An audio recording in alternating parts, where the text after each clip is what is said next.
అన్నయ్య బాగున్నారా? బాగున్నామ్మా, మీరు బాగున్నారా? రిషు కొంచెం లోపలికి వస్తావా? ఒక్క నిమిషం. సరే.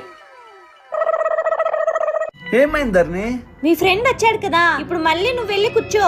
నేను వచ్చి మీ ఫ్రెండ్ చాలా డేస్ అయింది కదా ప్రశు, ఏం వంట చేయాలి అని అడుగుతా. అప్పుడు నువ్వు ఇంట్లో వద్దు ధరణి, మనం రెస్టారెంట్ లో తిందాం అని చెప్పాలి. ఏం చెప్పాలి? అదే మన ఇంట్లో తినడం లేదు ధరణి, రెస్టారెంట్ లో తిందాం అని చెప్తా. అయినా ఇంట్లో వంట చేయడం లేదా? మనం బయట తింటున్నాం. ఓ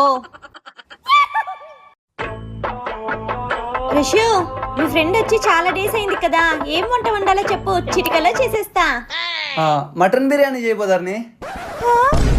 ధరణి బిర్యానీ బాగా చేస్తుందిరా. అవునా? సరే చేయబోమ్మా. మండుతున్నట్టుంది.